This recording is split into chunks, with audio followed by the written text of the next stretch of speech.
Movie की शुरुआत होती है तब उसको 1956 फ्रांस में, यानी कि 1952 के इवेंट्स के 4 साल बाद, जहां पर हम एक चर्च को देखते हैं।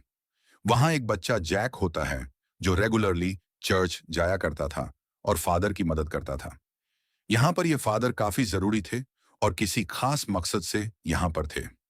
मास खत्म होने के बाद वह अपना काम खत्म कर रहा होता है और वाइन को नीचे रखने जा रहा होता है कि तभी उसे किसी की हलचल का एहसास होता है। वह चेक करता है तो उसे काफी भयानक आवाज सुनाई देती है। अब वह फादर को बुलाने जाता है और तभी फादर वहां पर आते हैं। जब वह दोनों चेक करते हैं तो वहां उन्हें होली वाटर बहुत तेजी से उबलता हुआ दिखाई देता है, जो भाप बनकर उड़ जाता है। इसके पीछे ही हम किसी शैडो को देख पाते हैं, जहां पर बहुत ही खौफनाक नन दिखाई देती है। हम अच्छे से जानते हैं कि यह कोई और नहीं बल्कि नन यानी डेमन वालाक होता है। ये फादर को बड़ी बेरहमी से हवा में उछाल देता है और उन्हें जिंदा जलाकर खत्म कर देता है। अब आप सोच रहे होंगे कि वालाक ऐसे ही सबको मार रही है, लेकिन यहां पर ऐसा बिल्कुल नहीं था।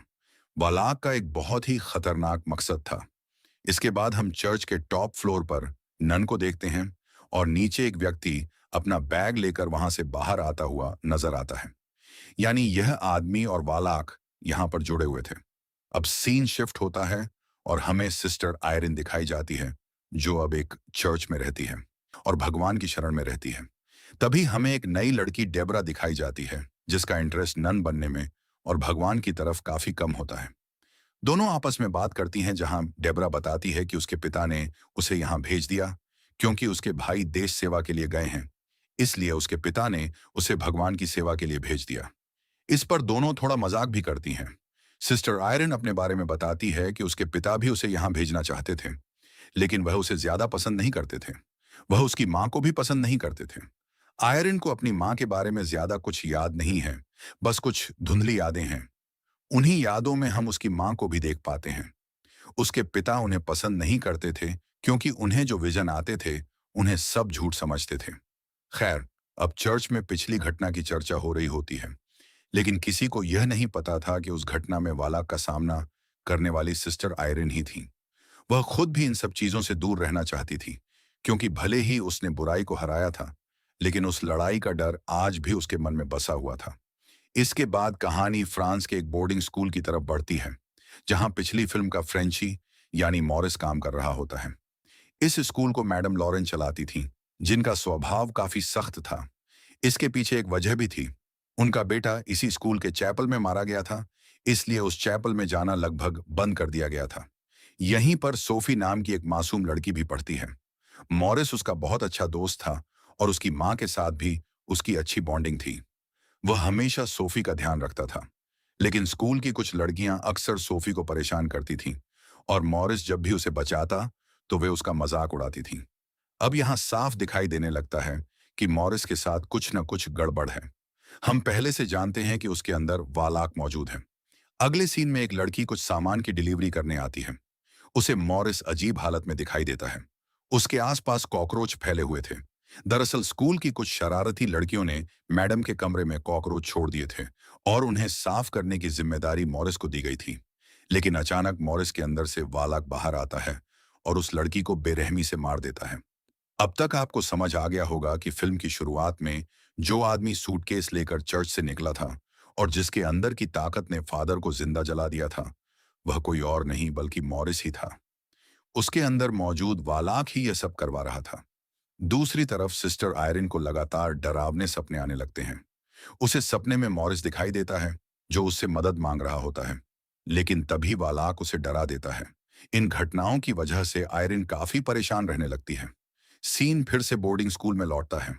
वहां वही शरारती लड़कियां एक दिन सोफी को पुराने बंद पड़े चैपल में ले जाती हैं। वे उससे एक खेल खेलने के लिए कहती हैं। चैपल की खिड़की पर बने बकरे के चेहरे की आंखों में उसे लगातार देखना होगा। अगर उसने नजर हटाई तो उसके अंदर छिपा दानव उसे मार देगा। सोफी डरते डरते उस तस्वीर को देखने लगती है। तभी वे लड़कियां उसे अकेला छोड़कर वहां से भाग जाती हैं। अचानक वहां अजीब घटनाएं शुरू हो जाती हैं। चारों तरफ पैरानॉर्मल एक्टिविटी होने लगती है और वालाक उसे डराने लगता है। घबराकर सोफी वहां से भागती है, लेकिन तभी मॉरिस आकर उसे बचा लेता है। उसी समय केट भी वहां पहुंच जाती है और सोफी को अपने साथ ले जाती है।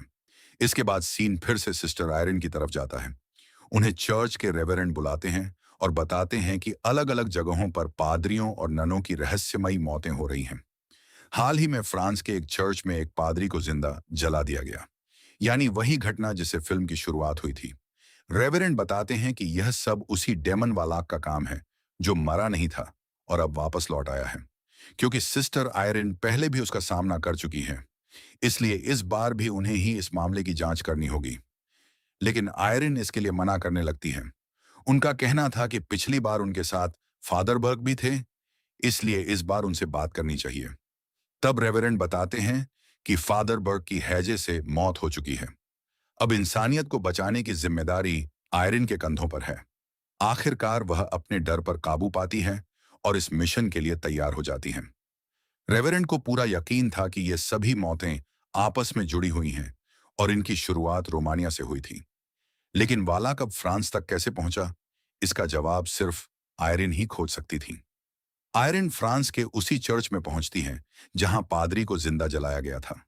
उनकी मदद के लिए सिस्टर डेबरा भी चुपके से ट्रेन में बैठकर उनके साथ चली आती हैं। आयरन उसे समझाती हैं कि अगर चर्च को इस बात का पता चल गया तो उसे निकाल दिया जाएगा। लेकिन डेबरा अपनी मां की तस्वीर दिखाते हुए बताती है कि उसकी मां भी आग में जलकर मरी थी। वह अपनी मां को ही अपना भगवान मानती थी। उसी दिन से उसका विश्वास टूट गया और उसे कभी कोई चमत्कार दिखाई नहीं दिया। वह साफ कहती है कि उसे विश्वास नहीं होता कि प्रार्थना करने से वाइन यीशु मसीह के खून में बदल सकती है। इस पर आयरन उसे समझाती हैं कि चमत्कार से भी बड़ी चीज विश्वास होता है। अगर इंसान का विश्वास सच्चा हो तो भगवान असंभव को भी संभव बना देते हैं। उन्होंने अपनी आंखों से ऐसे कई चमत्कार देखे हैं। यात्रा के दौरान आयरन अपनी मां की कहानी भी बताती हैं। उनकी मां को भी भगवान पर बहुत विश्वास था और उन्हें अजीब अजीब दिव्य दर्शन होते थे, लेकिन उनके पिता उन्हें पागल समझते थे। आखिरकार उन्होंने आयरन की मां को मानसिक अस्पताल भेज दिया, जहां से वह कभी वापस नहीं लौटी। दोनों फ्रांस पहुंचकर जांच शुरू करती हैं। चर्च में कदम रखते ही आयरन को बार बार जैक की झलक दिखाई देने लगती है। वही बच्चा जिसने शुरुआत में पूरी घटना देखी थी। आयरन उसकी तलाश करती है और आखिरकार जैक उन्हें मिल जाता है। लेकिन वह ज्यादा कुछ नहीं बता पाता। वह सिर्फ इतना कहता है कि उसने उस दिन एक डरावनी परछाई देखी थी।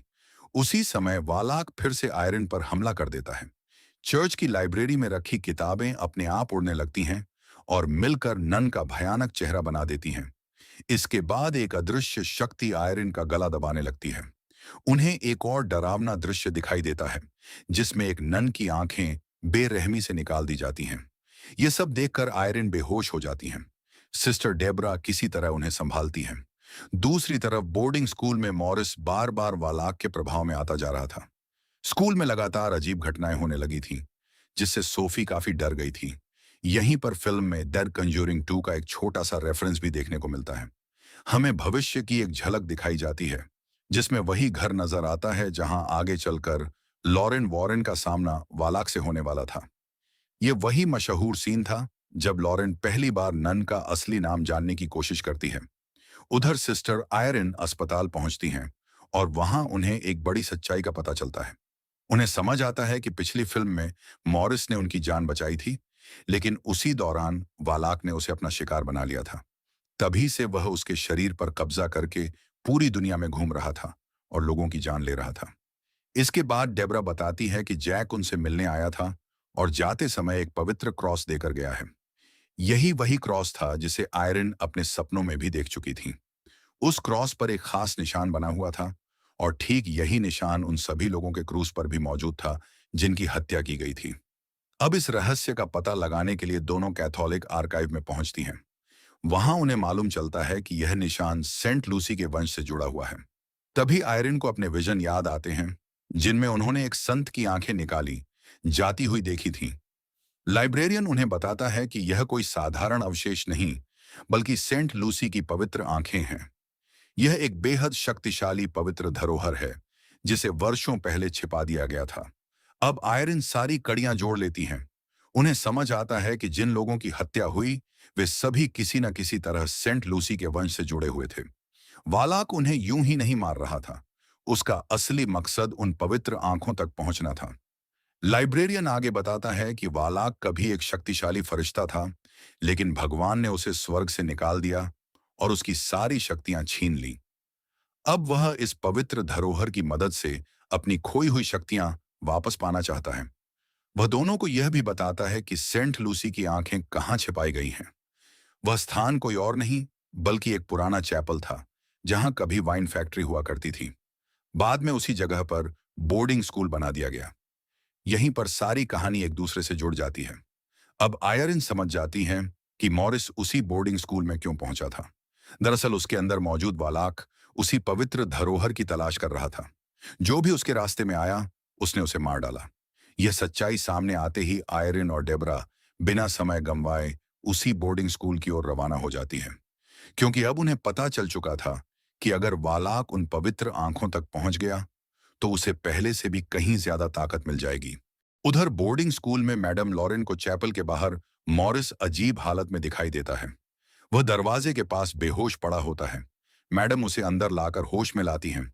मॉरिस बार बार सिर्फ इतना कहता रहता है कि उसे कुछ याद नहीं कि वह वहां कैसे पहुंच गया। उसी रात मैडम को ऊपर से अजीब आवाजें सुनाई देती हैं। वह दरवाजा खोलकर अंदर जाती है, लेकिन वहां उनके सामने उनके मरे हुए बेटे की आत्मा दिखाई देती है। उन्हें लगता है कि उनका बेटा वापस आ गया है, लेकिन असल में यह सब वालाक का बनाया हुआ भ्रम था। उसी धोखे में फंसकर मैडम अपनी जान गंवा देती हैं। अगली सुबह केट वहां पहुंचती है और मैडम की लाश देखकर बुरी तरह घबरा जाती है। पूरे स्कूल में दहशत फैल जाती है। उसी शाम मॉरिस, केट और सोफी एक साथ डांस कर रहे होते हैं कि अचानक मॉरिस की तबीयत बिगड़ने लगती है। उसके शरीर पर उल्टा क्रॉस उभर आता है। अब साफ हो चुका था कि वालाक का उस पर कब्जा पहले से कहीं ज्यादा मजबूत हो चुका है। इसी दौरान सिस्टर आयरिन और डेबरा भी बोर्डिंग स्कूल पहुंच जाती हैं। आयरिन तुरंत केट और सोफी को मॉरिस से दूर रहने के लिए कहती हैं, क्योंकि अब उन्हें पूरा यकीन हो चुका था कि उसके अंदर वालाक मौजूद है। तभी वालाक पूरी तरह जाग उठता है और मॉरिस के शरीर पर पूरा नियंत्रण हासिल कर लेता है। वह आयरिन को देखकर डरावनी मुस्कान देता है और चैपल की तरफ बढ़ने लगता है। आयरिन उसे रोकने की कोशिश करती है, लेकिन वालाक उन्हें जोरदार हमला करके दूर फेंक देता है। इसके बावजूद वह उसका पीछा नहीं छोड़ती। डेबरा भी मॉरिस को रोकने की कोशिश करती है, लेकिन वह सफल नहीं होती। तभी आयरिन पवित्र प्रार्थनाएं पढ़ना शुरू कर देती हैं। उन प्रार्थनाओं का असर होते ही वालाक कुछ देर के लिए कमजोर पड़ जाता है। मौका देखकर डेबरा पीछे से मॉरिस के सिर पर वार करती है। मॉरिस बेहोश हो जाता है और सभी लोग मिलकर उसे मजबूत रस्सियों से बांध देते हैं ताकि वह दोबारा भाग न सके। इसके बाद आयरिन, डेबरा, केट और सोफी सभी उस पुराने चैपल के अंदर पहुंचते हैं। उनका मकसद था सेंट लूसी की पवित्र आंखों को वालाक से पहले ढूंढ लेना। चैपल के अंदर सोफी उन्हें एक खास खिड़की के बारे में बताती है। वह बताती है कि यह कोई साधारण खिड़की नहीं, बल्कि एक गुप्त तंत्र है जिसे सेंट लूसी के वंशजों ने बनाया था। सही समय पर सूरज की रोशनी जब उस बकरे की आकृति पर पड़ती है, तो उसकी आंखों से निकलने वाली किरण छिपे हुए रास्ते की ओर इशारा करती है। डेबरा अपनी टॉर्च की रोशनी उसी दिशा में डालती है और एक लाल किरण उन्हें सही जगह तक पहुंचा देती है। आखिरकार उन्हें वह पवित्र धरोहर मिल जाती है जिसमें सेंट लूसी की आंखें सुरक्षित रखी गई थीं। लेकिन उसी समय मॉरिस भी होश में आ जाता है। उसके अंदर मौजूद वालाक रस्सियां तोड़ देता है और चैपल की ओर बढ़ने लगता है। सोफी के हाथ में वह पवित्र धरोहर देखकर वालाक का गुस्सा और भी बढ़ जाता है। अब अंतिम और सबसे खतरनाक मुकाबले की शुरुआत होने वाली थी।